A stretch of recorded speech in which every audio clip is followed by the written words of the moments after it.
Sentava-se sob uma árvore frondosa, cercada de inúmeras rochas.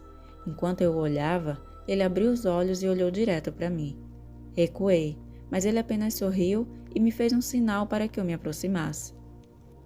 Aproximei-me cautelosamente dele, que continuou imóvel. Um homem alto e magro, de seus 50 anos.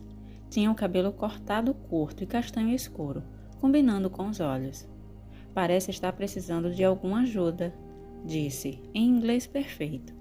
Quem é você? Perguntei. Sou o Padre Sanches. E você? Expliquei quem eu era e de onde viera, desabando tonto sobre um joelho e depois sobre as nádegas. Você participou do que ocorreu em Kula, não? Ele perguntou. Que sabe você disso? Perguntei cautelosamente, sem saber se podia confiar nele. Sei que alguém do governo está furioso. Ele respondeu, não querem que se publique o manuscrito. Por quê? Perguntei. Ele se levantou e me olhou de cima. Por que não vem comigo? Nossa missão fica a apenas uns 2 quilômetros. Estará seguro conosco. Levantei-me com muito esforço, compreendendo que não tinha escolha, e balancei a cabeça concordando. Ele me conduziu devagar pela estrada, numa atitude respeitosa e deliberada. Pesava cada palavra. Os soldados ainda estão à sua procura? Perguntou-me num dado momento. Não sei, respondi. Ele se calou por alguns minutos e depois perguntou. Você está à procura do manuscrito? Não mais, eu disse. Neste momento eu só quero sobreviver a isso tudo e voltar para casa. O padre balançou a cabeça confortadoramente e eu me vi começando a confiar nele, que me lembrava o eu. Logo chegamos à missão, um aglomerado de casinhas voltadas para um pátio e uma capela. Ficava num local de grande beleza. Enquanto andávamos, ele disse algumas coisas em espanhol aos outros homens de batina, e eles se afastaram. Tentei ver para onde iam, mas a fadiga me envolvia. O padre conduziu-me ao interior de uma das casas. Lá dentro havia uma pequena sala de estar e 2 quartos. Um fogo ardia na lareira. Logo após entrarmos, outro padre apareceu trazendo uma bandeja com pão e sopa. Exausto, comi, enquanto Sanches se sentava polidamente numa cadeira ao meu lado. Então, por sua insistência, estendi-me numa das camas e caí num sono profundo. Quando entrei no pátio, notei imediatamente que os terrenos eram imaculadamente cuidados. As trilhas de cascalho eram ladeadas por arbustos e sebes precisamente arranjadas. Cada uma parecia colocada de modo a realçar sua forma natural. Nenhuma era podada. Espreguicei-me e senti a camisa engomada que vestira. Era feita de algodão rústico e arranhava levemente o pescoço, mas estava limpa e recém-passada. Antes, eu tinha acordado com 2 padres despejando água quente num tanque e estendendo roupas limpas. Após banhar-me e vestir-me, eu passara ao outro aposento e encontrara bolinhos quentes e frutas secas na mesa. Comera vorazmente, com os padres em volta. Quando terminara, os padres haviam saído e eu viera para onde estava agora. Aproximei-me e sentei-me num dos bancos de pedra que ficavam de frente para o pátio. O sol acabava de surgir acima das copas das árvores, me esquentando o rosto. Dormiu bem? Perguntou uma voz atrás de mim. Virei-me e vi o padre Sanches de pé, muito ereto, sorrindo-me. Muito bem, respondi. Posso me sentar com você? Claro. Nenhum de nós falou durante vários minutos, um tempo tão longo que me senti meio incomodado. Diversas vezes o olhei, me preparando para dizer alguma coisa, mas ele olhava na direção do sol, o rosto ligeiramente inclinado para trás, os olhos entrecerrados. Afinal, ele disse, você escolheu um lugar bonito para ficar. Aparentemente, referia-se ao banco naquela hora da manhã. Olhe, preciso lhe pedir um conselho, eu disse. Qual a forma mais segura de eu voltar para os Estados Unidos? Ele me olhou sério. Não sei, depende de quanto o governo acha você perigoso. Me conte o que se passou em Kula. Contei-lhe tudo, desde o momento em que ouvi falar do manuscrito pela primeira vez. Minha sensação de euforia na crista agora parecia fantástica e pretensiosa, por isso só me referi a ela de passagem. Sanches, contudo, logo me fez perguntas sobre ela. Que fez quando percebeu que o soldado não o viu e foi embora? Perguntou. Simplesmente fiquei sentado durante algumas horas, me sentindo aliviado, eu acho. Que mais sentiu? Eu me contorci um pouco e decidi tentar descrever para ele. É difícil descrever, eu disse. Senti uma ligação eufórica com tudo e uma espécie total de confiança e segurança. Não me sentia mais cansado. Ele sorriu. Você teve uma experiência mística. Muitas pessoas as têm naquela floresta perto do pico. Balancei a cabeça, hesitante. Ele se voltou para mim no banco e me olhou mais diretamente. Essa é a experiência que os místicos de todas as religiões sempre descreveram. Você já leu alguma coisa sobre esse tipo de experiência? Anos atrás, respondi. Mas até ontem era um conceito intelectual? É, acho que sim. Um padre jovem se aproximou e me cumprimentou com a cabeça. Depois murmurou alguma coisa ao padre Sanches, que assentiu, e o jovem se voltou e afastou-se. O velho padre observou cada passo que o jovem deu. Ele atravessou o pátio e entrou numa área que parecia um parque, a uns 30 metros. Notei pela primeira vez que também aquela área estava extremamente limpa e cheia de plantas variadas. O jovem padre foi a vários lugares, hesitando em cada um, como se em busca de alguma coisa, e então se sentou num local específico. Pareceu dedicar-se a algum tipo de exercício. Sanches sorriu e pareceu satisfeito. Depois voltou sua atenção para mim. Acho que provavelmente é arriscado você tentar voltar imediatamente, disse. Mas vou procurar saber qual é a situação e se existe alguma notícia sobre seus amigos. Levantou-se e ficou de frente para mim. Preciso fazer algumas tarefas. Por favor, compreenda que faremos todo o possível para ajudá-lo. Por ora, espero que se sinta confortável aqui. Relaxe e recupere sua força. Balancei a cabeça. Ele enfiou a mão no bolso, tirou alguns papéis e os estendeu para mim. Esta é a 5ª visão. Fala da experiência que você teve. Achei que poderia achá-la interessante. Peguei-a com relutância enquanto ele continuava falando. Como compreendeu a última visão que leu? Perguntou-me. Hesitei. Eu não queria pensar nos manuscritos e nas visões.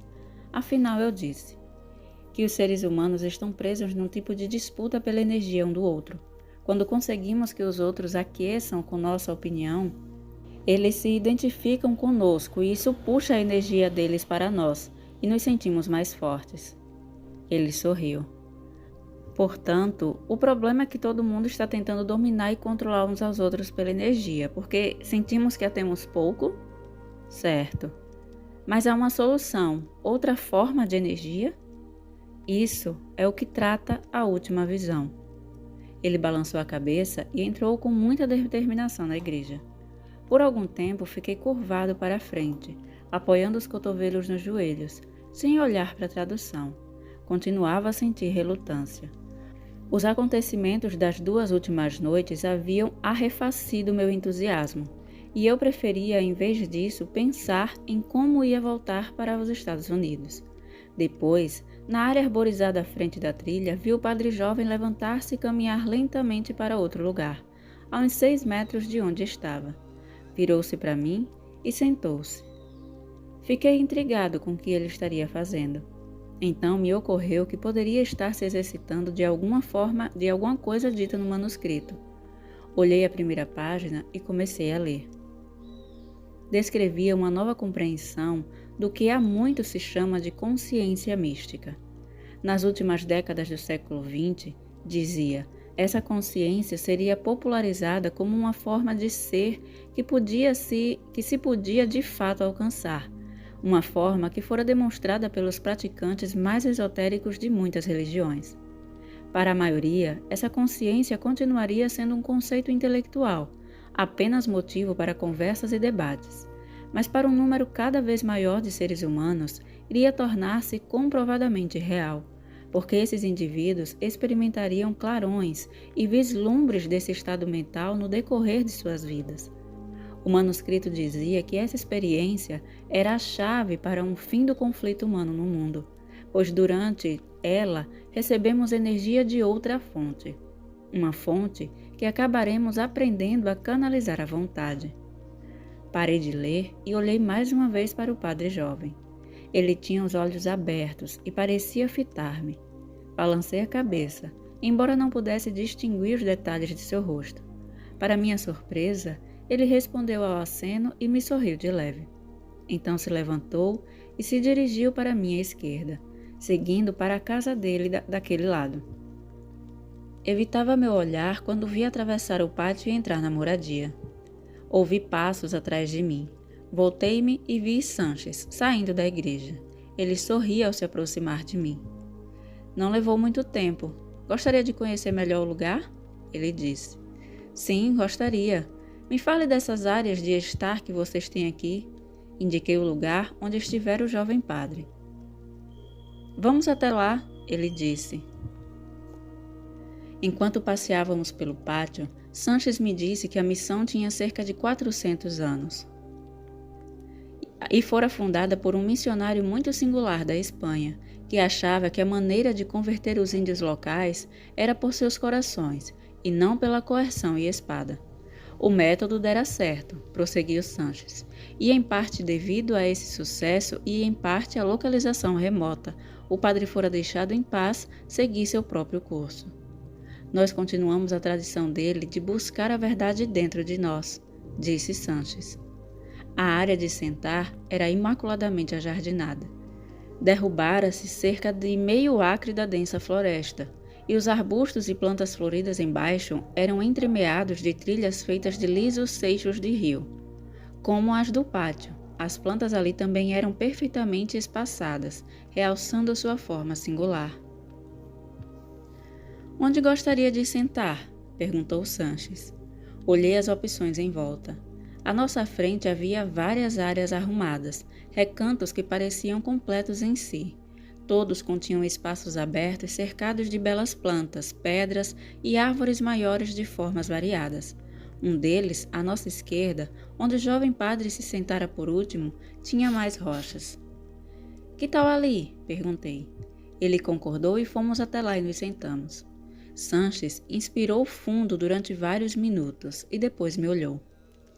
Me fale mais de sua experiência na montanha, disse. Senti uma certa resistência.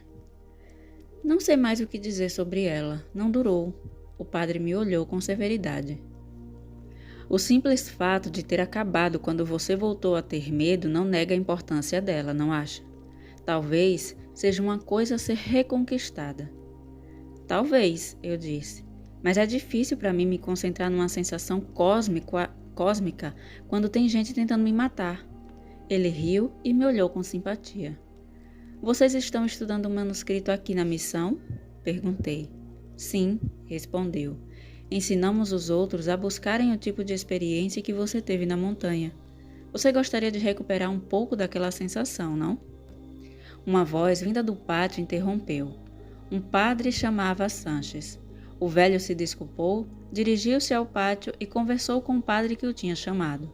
Tornei a me sentar e olhei as plantas e pedras próximas, desfocando um pouco o olhar. Em torno do arbusto mais perto de mim, mal podia ver uma área de luz, mas quando tentei vê-las nas pedras, não consegui. Então notei que Sanches retornava. Preciso sair um instante, ele disse quando se aproximou. Vou a uma reunião na cidade.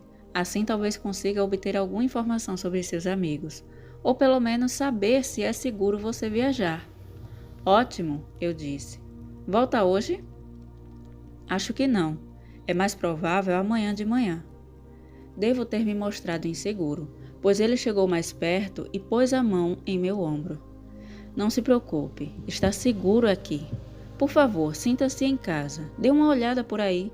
Pode conversar com qualquer um dos padres, mas entenda que alguns deles serão mais receptivos que outros, dependendo do desenvolvimento deles. Balancei a cabeça. Ele sorriu e entrou no caminhão velho, que eu não notara passando por trás da igreja. Depois de várias tentativas, o carro pegou e ele contornou os fundos da igreja e tomou a estrada que levava de volta à crista. Fiquei várias horas na área de estar, satisfeita em juntar as ideias, imaginando se estaria tudo bem com Marjorie e se Will havia escapado. Diversas vezes, a imagem do homem de Jensen sendo assassinado lampejou em minha mente, mas eu repelia a lembrança e tentava me manter calmo. Lá pelo meio-dia, notei que vários padres preparavam uma mesa comprida no centro do pátio com pratos de comida. Quando terminaram, uma dúzia ou mais de outros padres juntou-se a eles e começaram a servir seus pratos e a comer informalmente nos bancos. A maioria deles sorria com simpatia um para o outro, mas eu quase não ouvia a conversa. Um deles me olhou e apontou a comida. Balancei a cabeça, fui para o pátio e preparei um prato de milho e feijão. Cada um dos padres parecia muito conscio de minha presença, mas nenhum falou comigo. Fiz vários comentários sobre a comida, mas minhas palavras encontravam apenas sorrisos e gestos polidos. Se eu tentava olhá-los nos olhos, eles baixavam os deles. Sentei-me num dos bancos sozinho e comi. Os legumes e o feijão estavam sem sal, mas temperados com ervas. Quando o almoço terminou e os padres puseram seus pratos sobre a mesa, outro saiu da igreja e fez rapidamente o dele. Quando acabou, olhou em volta procurando um lugar para se sentar, e nossos olhos se encontraram. Ele sorriu, e eu o reconheci como o que me olhara antes da área de estar. Retribuí seu sorriso e ele se aproximou, e falou comigo num inglês precário. "Posso me sentar no banco com você?" perguntou. "Sim, por favor", respondi. Ele se sentou e começou a comer bem devagar, mastigando deliberadamente a comida e sorrindo-me de vez em quando. Era baixo e pequeno, com uma constituição resistente e cabelos negros como carvão. Tinha os olhos um castanho mais claro. "Gosta da comida?" perguntou-me. Eu tinha meu prato no colo. Vários grãos de milho haviam sobrado. "Ah, sim", eu disse, dando uma garfada. Notei mais uma vez como ele comia devagar e mastigava deliberadamente. E tentei fazer o mesmo. Então me dei conta de que todos os padres comiam assim. "Esses legumes são cultivados na missão?" perguntei.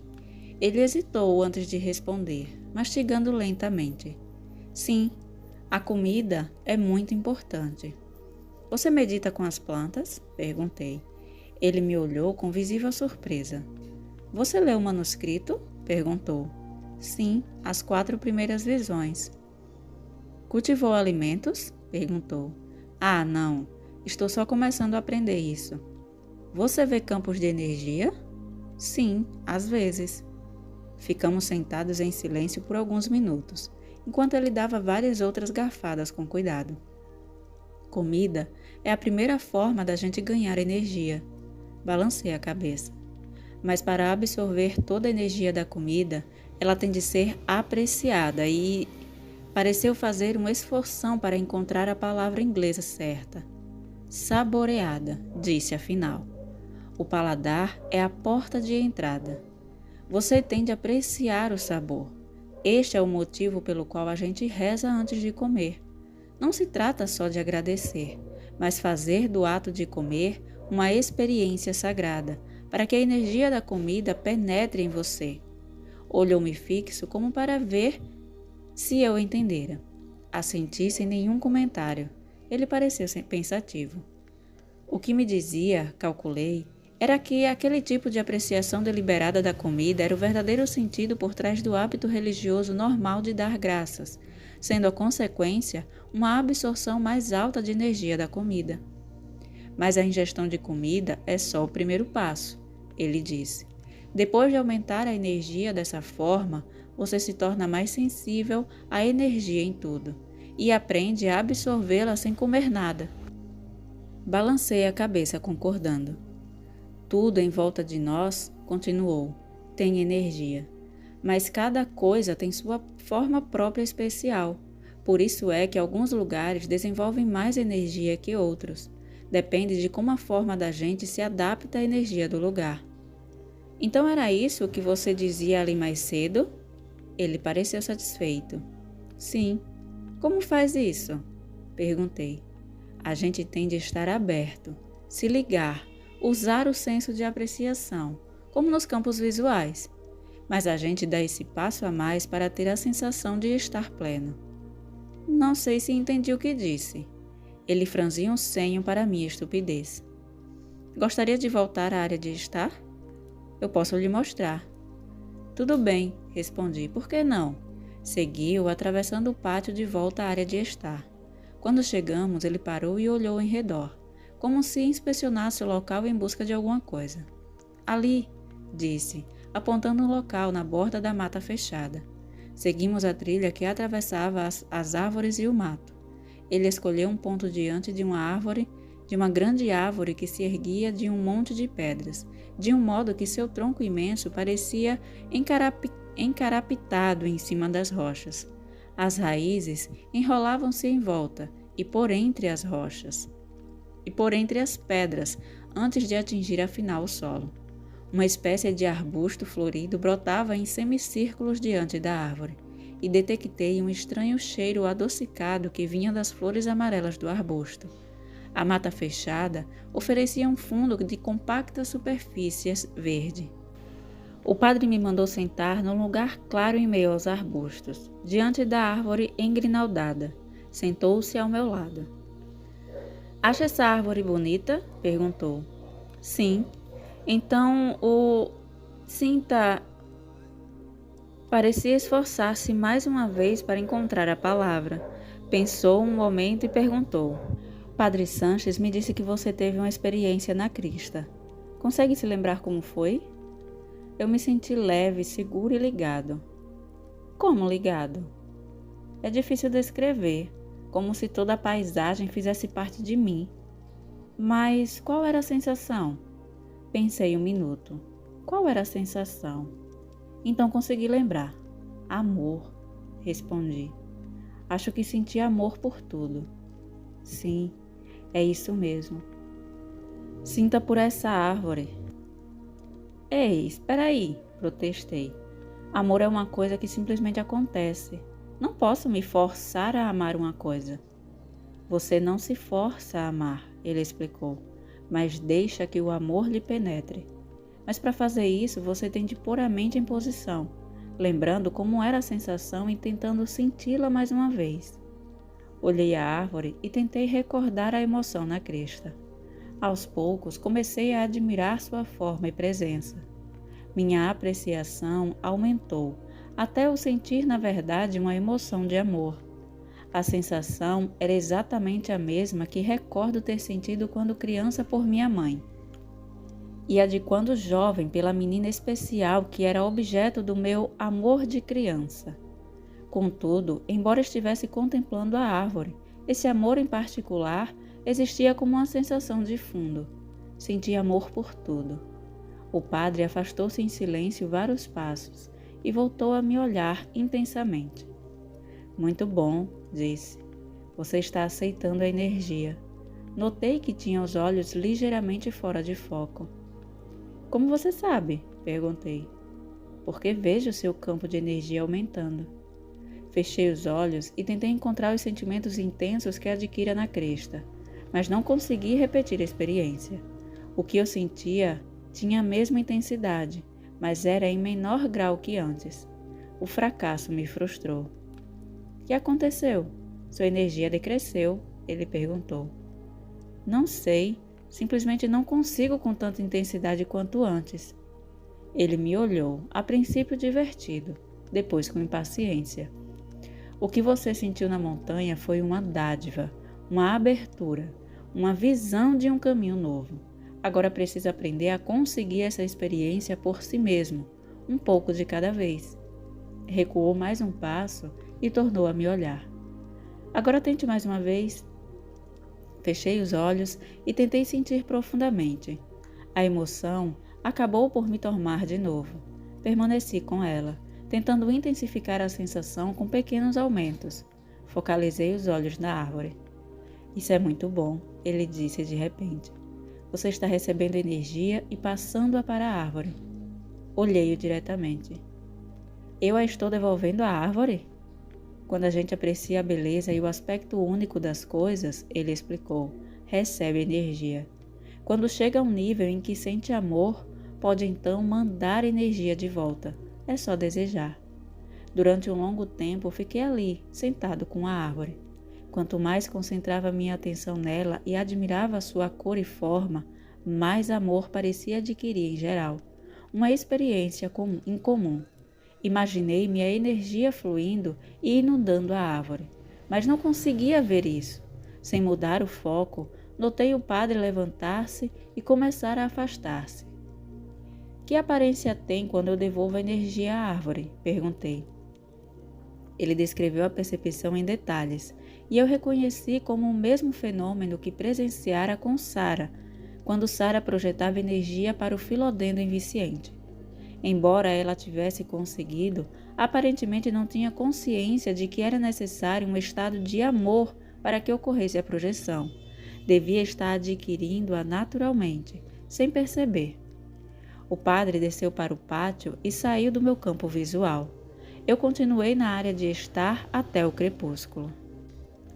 Os dois padres me cumprimentaram polidamente com a cabeça quando entrei na casa. Um fogo crepitante cortava o frio do anoitecer e várias candeias a óleo iluminavam o aposento da frente. O ar recendia com o aroma de legumes, ou talvez batata, sopa. Na mesa, uma tigela de barro, várias colheres e um prato com 4 fatias de pão. Um dos padres virou-se e saiu sem me olhar, e o outro mantinha os olhos baixos, e apontou com a cabeça uma grande panela de ferro fundido na lareira junto ao fogo. Um cabo saía de debaixo da tampa. Assim que vi a panela, o segundo padre perguntou: "Precisa de mais alguma coisa?" "Acho que não, obrigado." Ele balançou a cabeça e também saiu da casa, deixando-me sozinho. Levantei a tampa da panela. Sopa de batata. Tinha um cheiro forte e gostoso. Despejei várias conchas numa tigela e me sentei à mesa. Depois saquei do bolso a parte do manuscrito que Sanches me dera e a pus ao lado do meu prato, com a intenção de lê-la. Mas a sopa estava tão gostosa que me concentrei inteiramente em comer. Ao terminar, pus os pratos numa travessa maior e fiquei fitando o fogo, hipnotizado, até as chamas enfraquecerem. Depois, apaguei as candeias e fui me deitar. Na manhã seguinte, acordei ao alvorecer, me sentindo totalmente refeito. Do lado de fora, uma neblina matinal cobria o pátio. Abasteci o fogo, pus vários gravetos sobre o carvão e abanei-o até levantar chamas. Ia procurar na cozinha alguma coisa para comer quando ouvi o caminhão de Sanches aproximar-se. Saí quando ele surgiu de trás da igreja, uma mochila no braço e vários pacotes no outro. "Tenho algumas notícias", disse, fazendo sinal com a cabeça para que eu o seguisse até o interior da casa. Vários outros padres apareceram com bolos de milho, aveia e muitas frutas secas. Sanches os cumprimentou e se sentou à mesa comigo, enquanto os padres saíam apressados. "Fui a uma reunião de alguns padres do Conselho do Sul", disse. "Fomos para lá conversar sobre o manuscrito. Em pauta, as ações agressivas do governo. Foi a primeira vez que um grupo de padres se reuniu publicamente em defesa desse documento, e mal havíamos começado a reunião quando um representante do governo bateu à porta e pediu para participar." Fez uma pausa, enquanto se servia e dava umas mordidas, mastigando deliberadamente. O representante prosseguiu. Garantiu que o único objetivo do governo era proteger o manuscrito da exploração externa. Ele nos informou que todas as cópias em poder de cidadãos peruanos têm de ser autorizadas. Disse que compreendia nossa preocupação, mas pediu que obedecêssemos a essa lei e devolvêssemos nossas cópias. Prometeu que as duplicatas oficiais não seriam entregues imediatamente.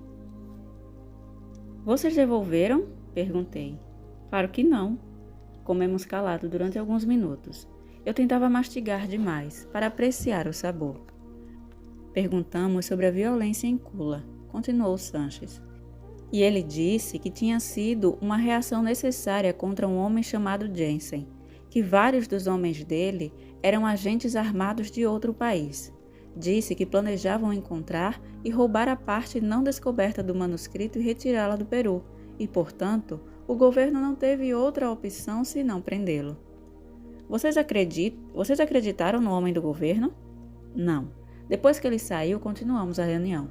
Concordamos que nossa política seria de discreta resistência. continuaremos a fazer cópias e a distribuí-las com cautela. Os líderes de sua igreja vão permitir que façam isso? Perguntei. Não sabemos. Sanches respondeu.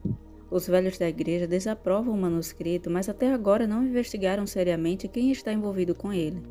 Nossa principal preocupação é um cardeal que reside mais ao norte, o cardeal Sebastian. É o mais polêmico da oposição ao manuscrito e muito influente. Se ele convencer a liderança a publicar proclamações fortes, aí teremos uma decisão muito interessante a tomar. Por que ele se opõe tanto ao manuscrito? Medo. De quê? Não falo com ele há muito tempo e sempre evitamos o assunto do manuscrito. Mas acredito que ele acha que o papel do homem é participar do cosmos ignorante do conhecimento espiritual, só pela fé. Acha que o manuscrito solapará o status quo, as linhas da autoridade do mundo. Como poderia fazer isso? Ele sorriu e jogou ligeiramente a cabeça para trás. A verdade vos libertará. Eu o olhava tentando entender o que queria dizer, comendo o resto de pão e fruta em meu prato. Ele deu várias outras mordidas pequenas e empurrou a cadeira para trás. Você parece muito mais forte. Conversou com alguém aqui? Sim, respondi. Aprendi um método de me ligar com a energia, com um dos padres. Eu não peguei o nome dele. Estava na área de estar quando conversamos ontem pela manhã no pátio, se lembra? Quando falei com ele mais tarde, me mostrou como absorver energia e depois projetá-la de volta. Ele se chama John, disse Sanches, fazendo um sinal com a cabeça para que eu prosseguisse. Foi uma experiência impressionante, eu disse. Lembrando o amor que sentia, consegui me abrir. Passei o dia todo ali, sentado, curtindo lentamente aquilo. Não atingi o estado que experimentei na crista, mas cheguei perto. Sanches pareceu mais sério. O papel do amor foi mal compreendido durante muito tempo. O amor não é uma coisa que devemos fazer para ser bons ou tornar o mundo um lugar melhor, por alguma abstrata responsabilidade moral ou porque devemos desistir do nosso hedonismo. Se ligar na energia provoca emoção, depois euforia e depois amor. Encontrar bastante energia para conservar esse estado de amor, sem dúvida, faz bem ao mundo, porém mais diretamente a nós. É a coisa mais hedonista que podemos fazer. Concordei. Depois notei que ele afastara bem mais a cadeira para trás e me olhava intensamente, os olhos meio fora de foco. Então, como está meu campo hoje? Perguntei. Muito maior. Acho que você está se sentindo muito bem. Estou. Bom, isso é o que fazemos aqui. Me fale disso, pedi. Treinamos padres a entrar nas montanhas adentro e trabalhar com os índios. É um trabalho solitário e os padres precisam de muita força.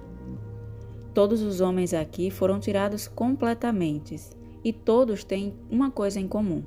Tiveram uma experiência que chamam de mística.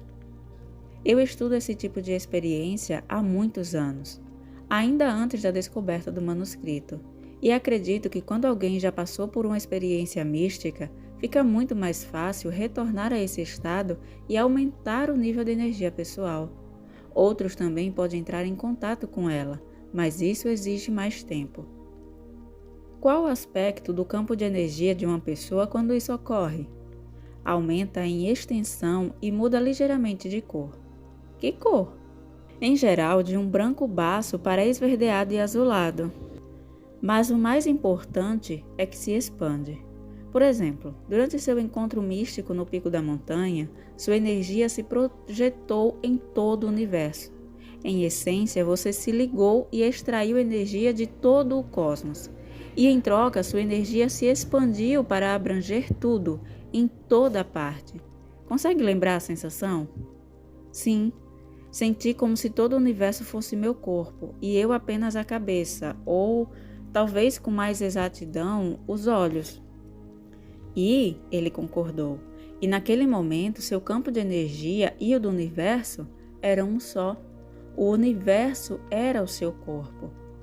Tive uma lembrança estranha naquele momento, eu disse. Me pareceu lembrar como se esse corpo maior, esse meu universo, evoluiu. Eu estava lá, vi as primeiras estrelas se formarem do simples hidrogênio e depois vi a matéria mais complexa evoluir em sucessivas gerações desses sóis. Só que não havia matéria. Eu a via como simples vibrações de energia que evoluíam sistematicamente para estados superiores ainda mais complexos. E aí, a vida começou e evoluiu até o ponto em que surgiram os seres humanos. Parei de repente e ele notou minha mudança de estado de espírito. "O que houve?" perguntou. Foi aí que parou a lembrança de evolução. Com os humanos. Eu sentia que a história continuava, mas não consegui captá-la muito bem. "Continua mesmo", ele disse. "Os seres humanos levam a evolução do universo para complexidades vibracionais cada vez mais altas." "Como?" perguntei. Ele sorriu, mas não respondeu. "Vamos conversar sobre isso mais tarde. Tenho mesmo de conferir algumas coisas. Vejo você daqui a 1 hora mais ou menos." Concordei. Peguei uma maçã e saí. Perambulei atrás dele, e aí me lembrei da cópia da quinta visão no quarto e fui buscá-la. Antes estivera pensando na floresta, onde se sentava Sanches quando o vi pela primeira vez. Mesmo em minha exaustão e pânico, eu notara que o lugar era de extraordinária beleza, e por isso peguei pela estrada para leste até chegar no mesmo local e me sentei ali.